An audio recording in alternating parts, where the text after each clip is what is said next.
BoogeyMan band coming round the bend. Is BoogeyMan band. Is BoogeyMan band. Greetings, my fellow Fright Fiends, and thanks so much for dropping by the Horror Zone channel. I hope everyone's doing well.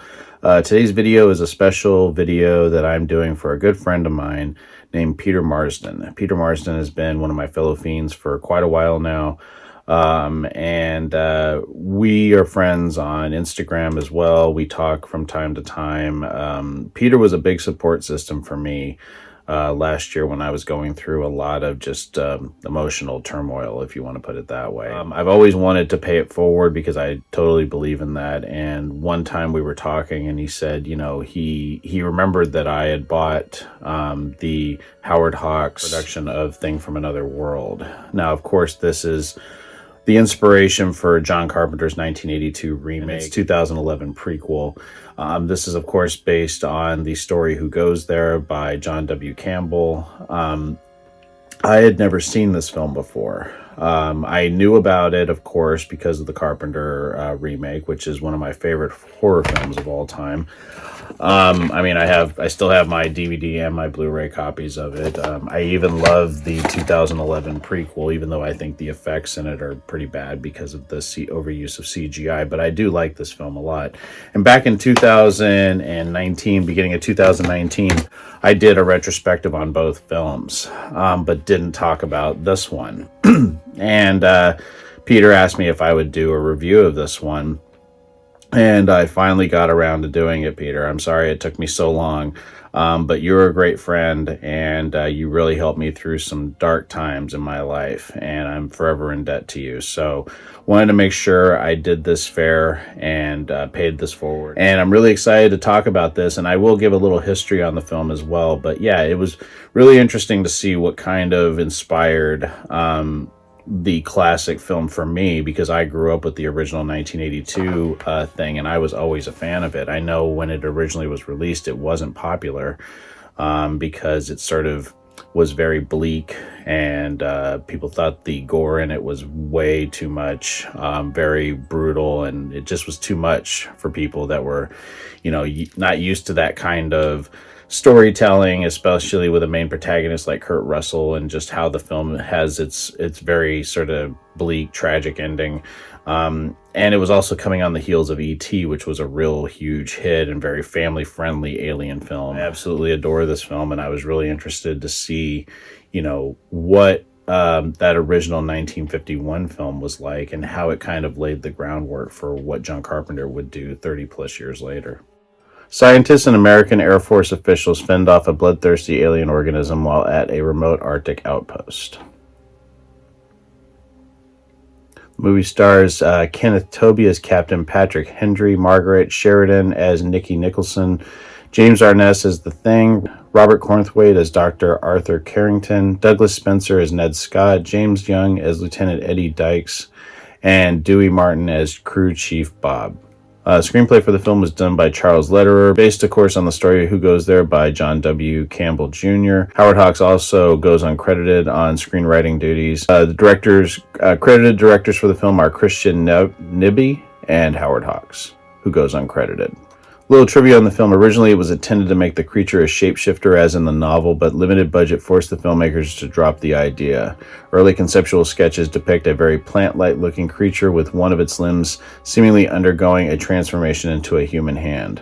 Close-ups of the Thing were removed. It was felt that the makeup could not hold up to close scrutiny. However, the lack of close-ups gave the creature a more mysterious quality. The movie was partially filmed in Glacier National Park and at a Los Angeles ice storage plant. According to makeup artist Lee Greenway, he took James Arness to his car to the house of producer and co-director Howard Hawks to show off the makeup for The Thing. After months of frustration, Hawks told Greenway to put a Frankenstein type of headpiece on Arness. James Arness reportedly regarded his role as so embarrassing that he didn't attend the premiere. It is generally believed that Howard Hawks took over direction from Christian Nibby, his former editor, during production, and it has always been acknowledged by Nibby that the Hawks was the guiding hand. However, in an interview, James Arness said that while Hawks spent a lot of time on the set, it was Nibby who actually directed the picture, not Hawks. Filmmaker John Carpenter, who directed the remake, in 1982 said in an interview that he asked Hawks that question in 1971. Hawks told him that he only gave Nibby some suggestions. Carpenter noted, however, that in later life, Hawks started to claim more and more credit for directing the film, and that the completed movie has much more of Hawks' trademarks than Nibby's later work. So, someone that grew up with John Carpenter's 1982 film, what did I think of this film? It wasn't really a slam dunk for me, if I have to be honest. Again, it's a product of its time. It very much has that dialogue from, those films from that period of time. Very snappy, very quick dialogue. Doesn't really feel like a science fiction horror film. The creature itself, I actually thought that the creature, when the creature does show up, I thought those were the most effective moments of the film. One of my favorite scenes in the film is when they try to set the creature on fire. And I know Tom Steele played the character in that scene, but that scene really just was amazing to watch. It was all real effects, real fire effects. And that entire set piece is something that really just got me excited. The cast did a great job in it. And there are moments in it that I really enjoyed and characters that I really enjoyed. I really like Kenneth Tobey, who played Captain Patrick Hendry. I had seen that actor in many things. I'd seen him in like Airplane. He was in Gremlins. He's actually the Rand Peltzer sells him the smokeless ashtray at the gas station. That's like, I've seen him in other movies, like he was in The Howling. He's been in a lot of Joe Dante films. But yeah, I was like going, I know that guy. And I was like, oh, cool. I like him. I like that actor. I really like the relationship between him and Margaret Sheridan, who played Nikki Nicholson. I thought their relationship was fun and engaging. And I really liked the dialogue between them. Just for me, it just didn't really feel like a monster movie. And I don't know why. It just didn't grab me. And I like a lot of classic horror films and classic monster movies. But for some reason, this one just didn't grab me like I hoped it would. I did like the creature effects when you finally got to see them. Some of the dialogue was really silly for me, but again, you have to look at it. It's a product of its time. This came out in 1951. Again, I liked a lot of the actors, and there was some great set pieces in it, particularly towards the end when they were actually trying to confront this creature and take it down. Those were the moments in the film that really grabbed me and really made me sort of invested in the story. But it was just hard to sort of connect to any of the characters, and it could just be because, I didn't grow up when this film came out. I grew up when the 1982 film came out, and that's why I'm so closely connected to that one. Those guys remind me of people that, like my uncles and people that my uncles worked for. I really connect to those characters so much because of experiences from my youth. Whereas with this one, my mom was barely alive when this movie came out, so it was hard to sort of connect to some of these actors and just the way that the dialogue was written and performed. But that doesn't mean I still don't appreciate it. And it's one that I'm glad that I have in my collection.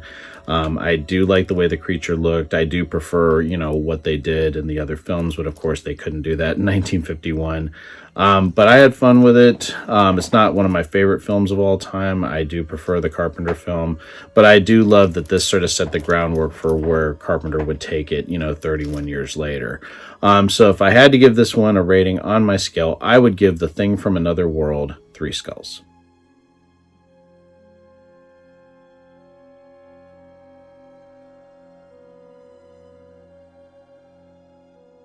Peter, thank you so much for everything. I hope you enjoyed this. And I have a lot of really cool videos that are coming up. Trying to get back on the horse again after being sick for a couple weeks. Still kind of got a cough, but I'm bouncing back as fast as I can. And before I go, don't forget to support the sponsor of this video. And that is Kevin over at House of Mysterious Secrets. That's houseofmysterioussecrets.com. I've been buying horror collectibles from Kevin since 2010. Awesome collection of horror items like shirts, hats, toys, posters, soundtracks. If you check out the site, use code 9350 for a one-time 10% off. Tell them the Boogeyman sent you. And on that note, I will talk to you guys again later. So take it easy. Stay scared as always. Peace. Hey, fellow Fright Fiends, just want to say thank you again for supporting BoogeyMan Ben's Horror Zone. If you're brand new to the channel and you haven't yet subscribed, please hit the subscribe button down below, hit the bell notification so you're updated every time I drop a new video. I typically do this once or twice a week with new content. I've been doing this for over 11 years, and the horror genre is a passion of mine, and it really means a lot to me that I can share that passion with all of you guys. Thanks so much again for the support, and I'll talk to you again later. Take it easy, stay scared as always.